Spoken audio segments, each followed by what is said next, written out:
अयोध्या कांड 98वां सर्ग। भरत के द्वारा श्री राम के आश्रम की खोज का प्रबंध तथा उनके आश्रम का दर्शन। इस प्रकार सेना को ठहराकर जंगम प्राणियों में श्रेष्ठ एवं प्रभावशाली भरत ने गुरु सेवा परायण एवं पिता के आज्ञा पालक श्री रामचंद्र जी के पास जाने का विचार किया।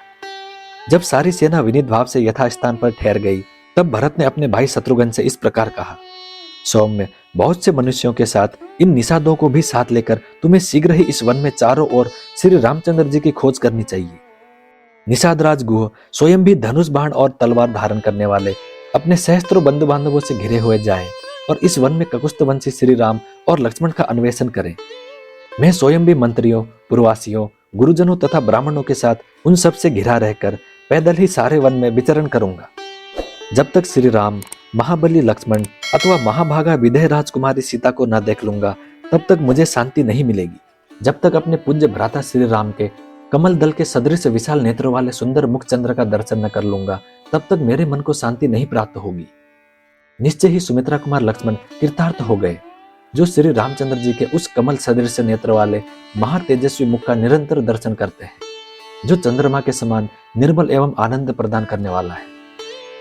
जब तक भाई श्री राम के राजोचित लक्षणों से युक्त चरणाविंदों को अपने सिर पर नहीं रखूंगा, तब तक मुझे शांति नहीं मिलेगी।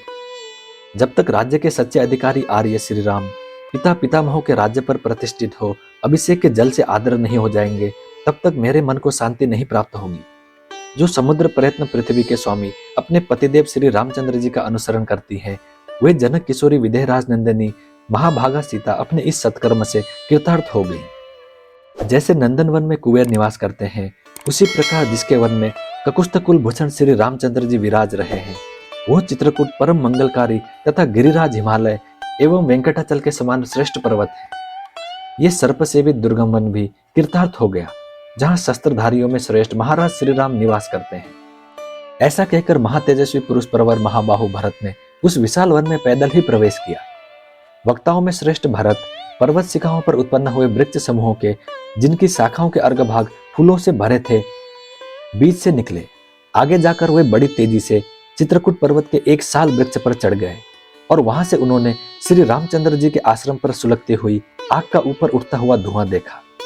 उस धूम को देखकर श्रीमान भरत को अपने भाई शत्रुघ्न सहित बड़ी प्रसन्नता हुई और यही श्री राम है, यह जानकर उन्हें अथाह जल से पार हो जाने के समान संतोष प्राप्त हुआ। इस प्रकार चित्रकूट पर्वत पर पुण्यात्मा महर्षियों से युक्त श्री रामचंद्र जी का आश्रम देखकर महात्मा भरत ने ढूंढने के लिए आई हुई सेना को पुनः पूर्व स्थान पर ठहरा दिया और वे स्वयं गुहा के साथ शीघ्रता पूर्वक आश्रम की ओर चल दिए। इस प्रकार श्री वाल्मीकि निर्मित आर्ष रामायण आदि काव्य के अयोध्या कांड में 98वां सर्ग पूरा हुआ। मैं उम्मीद करता हूँ श्री राम जी आपकी सारी मनोकामनाएं पूरी करें। जय श्री राम, जय हनुमान। अब मिलते हैं अगली वीडियो में।